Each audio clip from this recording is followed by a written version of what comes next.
Hello friend, master brain पर आपका welcome है। फ्रेंड्स, हम लोग 9th क्लास का ट्रायंगल पढ़ रहे हैं। इसकी एक्सरसाइज 7.3 का क्वेश्चन नंबर 1। देखिए, इसमें कह रहा है triangle ABC and triangle DBC are two isosceles triangle on the same base BC and vertices A and D are on the same side of BC. If AD is extended to intersect BC at P, show that। आपको इसके 4 point हैं जो आपको show करने हैं। तो देखिए, सबसे पहले तो आप क्वेश्चन पढ़िए और उसमें जो भी गिवन है उसको आप लिखिए। तो आपको क्या गिवन है? ABC और DBC टू आइसोसेलेस ट्रायंगल है, ये हमने लिख लिया। ठीक है, इसके बाद ये आपको शो करना है, ये आपको क्वेश्चन में दिया है। तो देखिए, सबसे पहले हमें इसमें प्रूव करना है triangle ABD is congruent to triangle ACD। देखिए ये कहाँ पर है? ABD ट्रायंगल और ACD ट्रायंगल, इन दोनों ट्रायंगल को हमें कॉन्ग्रुएंट प्रूव करना है। तो सबसे पहले हम इन्हीं दो ट्रायंगल को कंसीडर करेंगे। तो देखिए, सबसे पहले जो हमें प्रूफ करना है फर्स्ट पार्ट में, उसी को हम कंसीडर करते हैं। हम लिखेंगे in triangle ABD and triangle ACD।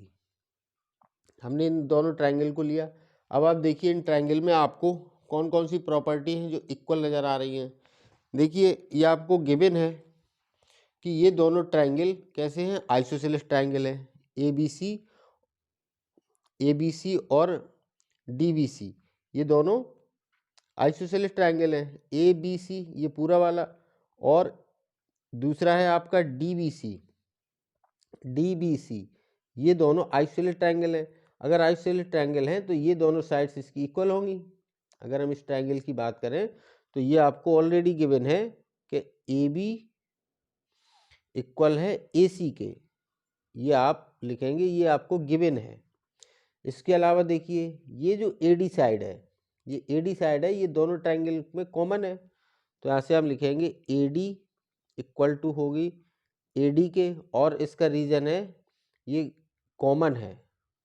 ठीक है, AD साइड आपको कॉमन है। ठीक है, इसके बाद देखिए BD और DC या CD ये साइड भी बराबर है। ये क्यों बराबर है? क्योंकि दूसरा ट्रायंगल जो DBC दिया है ये भी आइसोलेट ट्रायंगल है।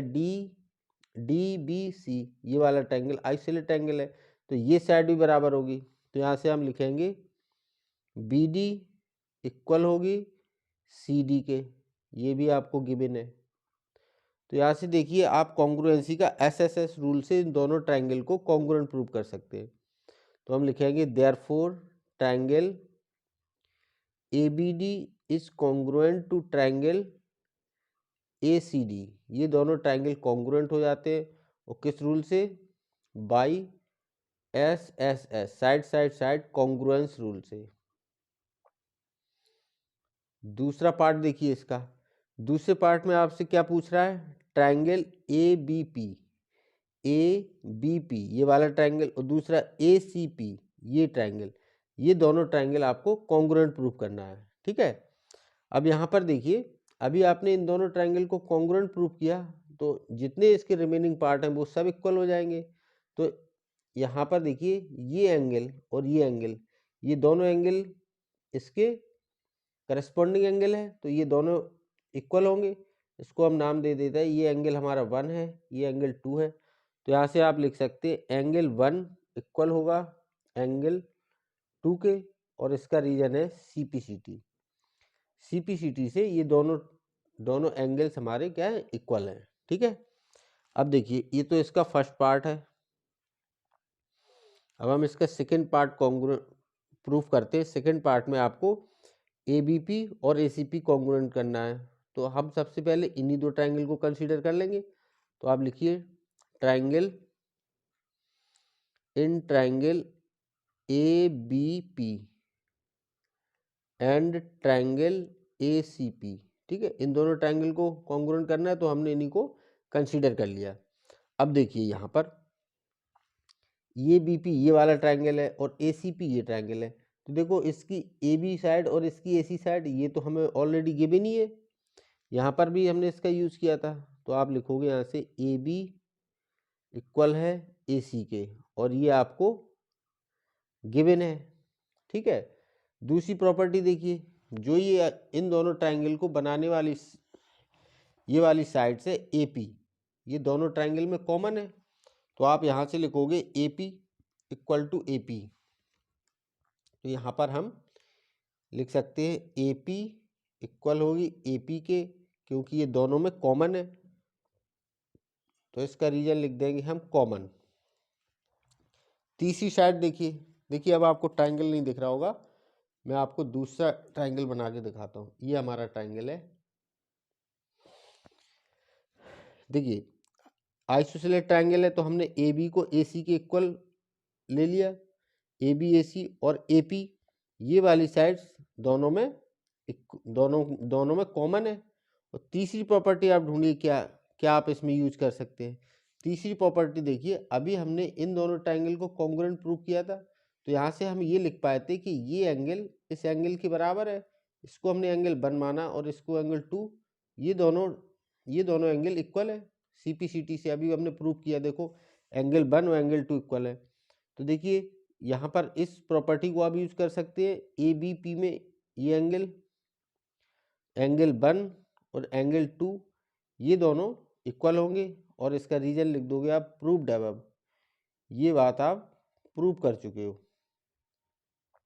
Proved above. ठीक है, तो यहाँ से हम लिख सकते हैं therefore triangle A B P congruent होगा किस ट्राइंगल के, ए सी पी के। और ये कौन सा रूल लग रहा है, देखिए ये साइड है, ये एंगल है, ये साइड है, तो by side angle side congruence rule से इन दोनों ट्राइंगल को आप कॉन्ग्रुएंट प्रूव कर सकते हो। ठीक है, ये दोनों ट्राइंगल कॉन्ग्रुएंट हो गए। अब देखिए इसका थर्ड पार्ट में आपको क्या प्रूव करना है, देख लीजिए।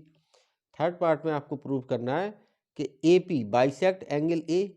देखो ए पी ए एंगल को तो बाइसेक्ट कर रही है, ये तो हम यहाँ प्रूव कर चुके हैं, क्योंकि एंगल 1 एंगल 2 के इक्वल है। ठीक है, अब आपको साथ ही ये भी प्रूव करना है कि as well as angle D. तो आपको ये प्रूव करना है कि यहाँ पर जो एंगल बन रहा है ये एंगल डी, इस एंगल को भी ये ए पी इक्वली डिवाइड कर रही है, मतलब बाइसेक्ट कर रही है। तो इसका मतलब आपको इस एंगल को इस एंगल के इक्वल प्रूव करना है। ठीक है, तो आप इसको एंगल 3 और इसको एंगल 4 मान लीजिए। अगर हमने ये प्रूव कर दिया कि ये दोनों एंगल भी इक्वल है, तो ये बात हम प्रूव कर देंगे कि A P bisect angle A as well as angle D. तो अब आपको क्या प्रूव करना है कि एंगल 3 और एंगल 4 इक्वल है। तो इसके लिए हमें ये वाला ट्राइंगल और ये ट्राइंगल कंसीडर करना पड़ेगा। ठीक है, तो चलिए इसका थर्ड पार्ट प्रूव करते हैं। देखिए थर्ड पार्ट को प्रूव करने के लिए हमें इन दोनों ट्राइंगल को कॉन्ग्रुएंट प्रूव करना पड़ेगा। तो सबसे पहले आप इस ट्राइंगल को लीजिए, हम लिखेंगे in triangle B P D या डी बी पी, लिख लीजिए triangle D B P and triangle D C P, इन दोनों ट्राइंगल को हम कॉन्ग्रुएंट प्रूव करेंगे। जैसे कॉन्ग्रुएंट प्रूफ हो जाएंगे तो हम सीपीसीटी से इन दोनों ट्राइंगल को, इन दोनों एंगल्स को इक्वल प्रूव कर देंगे। ठीक है, अब देखिए इसमें कौन सी प्रॉपर्टी से आप कर सकते हो। सबसे पहले तो देखो ये आइसोसेलेस ट्राइंगल है, ये वाला आपका आइसोसेलेस ट्राइंगल था, तो यहाँ से ये बी डी और डी सी ये आपको गिवन है कि बी डी इक्वल होगी किसके, सी डी के, ये बात हमें गिवन है। और देखिए ये वाली साइड डीपी, ये डीपी साइड है, डीपी इक्वल होगी डीपी के, क्योंकि ये कॉमन है, ये साइड हमारी कॉमन है। देखो ये दोनों ट्राइंगल हम कॉन्ग्रुएंट प्रूव कर चुके हैं, तो इसकी ये करस्पॉन्डिंग साइड है। ठीक है, ये करस्पॉन्डिंग साइड है, तो ये भी इक्वल होगी, बी डी और सी डी इक्वल होगी। ठीक है, इसको हम सीपीसीटी से लिख सकते हैं, सीपीसीटी से ये दोनों साइड इक्वल होंगी। इसके बाद ये साइड कॉमन है, ये साइड इसकी कॉमन है, तो हमने लिख लिया ये कॉमन है। अब देखो बीपी और सीपी, इसको भी हम बराबर ले रहे हैं, बीपी इक्वल टू सीपी। इसको हमने इक्वल क्यों लिया, देखिए अभी इसके ठीक पहले हमने ये ट्राइंगल कॉन्ग्रुएंट प्रूव किया था ABP और ACP। अगर ABP और ACP कॉन्ग्रुएंट है तो इनकी ये करस्पॉन्डिंग पार्ट है, तो हम यहाँ से लिख सकते हैं, ये हमने इक्वल इसलिए लिए CPCT से, और क्योंकि सिंस रीजन दे देंगे, ये वाला triangle ABP, since triangle ABP ये कॉन्ग्रुएंट है ट्रायंगल ACP के, ACP ये दोनों ट्रायंगल कॉन्ग्रुएंट है, ठीक है, ये दोनों कॉन्ग्रुएंट है। इस वजह से CPCT से आप बता सकते हो कि BP और CP इक्वल है, ठीक है।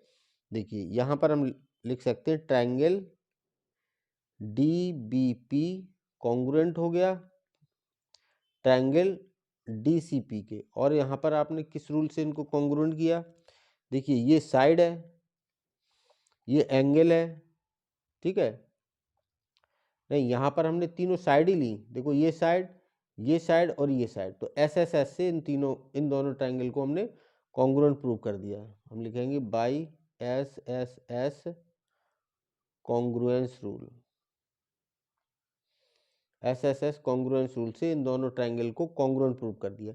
ये दोनों कॉन्ग्रुएंट है, तो अब आप यहाँ से लिख सकते हो एंगल 3 इक्वल होगा एंगल 4 के, और इसका रीजन CPCT, ठीक है।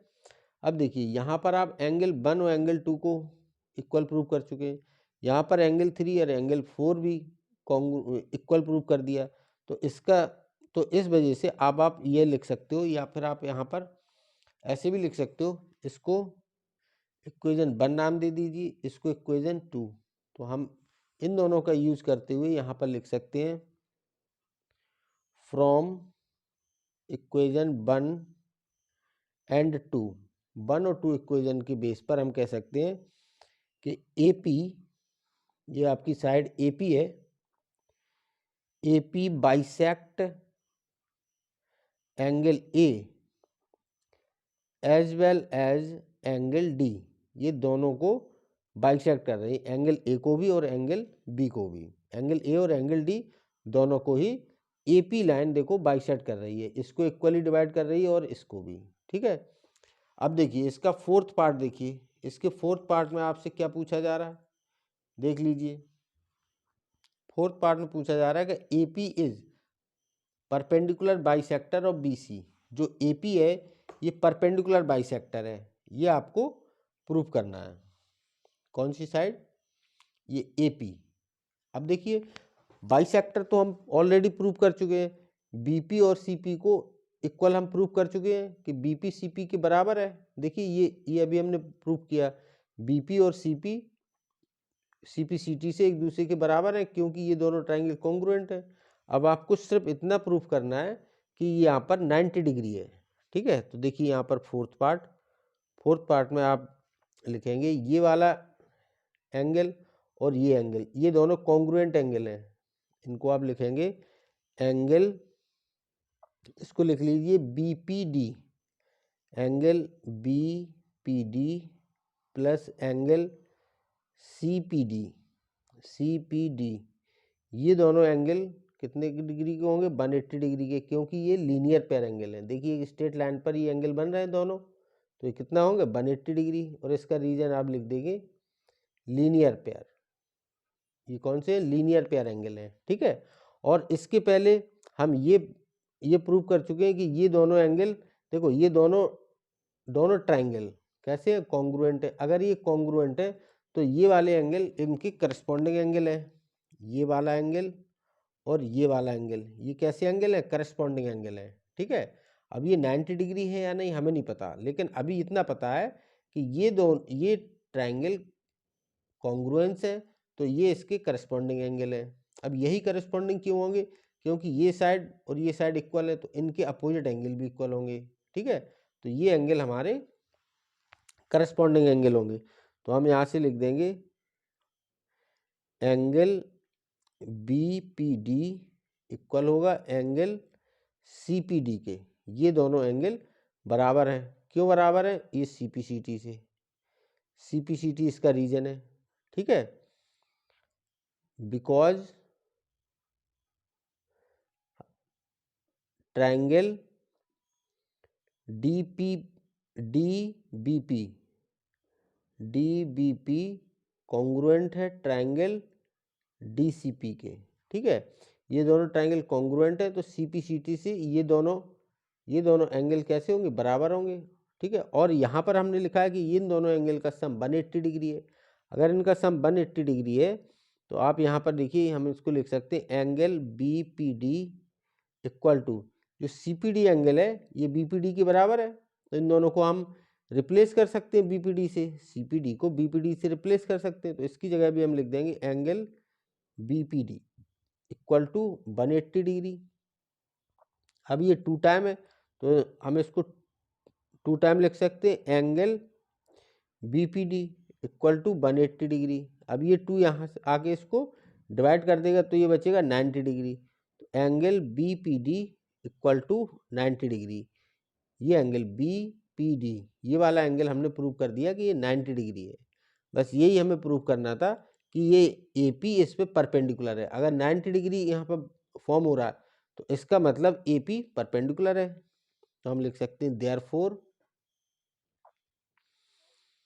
AP is perpendicular of BC. BC पर एपी परपेंडिकुलर है। ठीक है, और बाइसेक्टर हम पहले प्रूव कर चुके हैं। बस इस पार्ट में इतना ही। नेक्स्ट वीडियो में मिलते हैं नेक्स्ट क्वेश्चन के साथ, तब तक के लिए गुड बाय।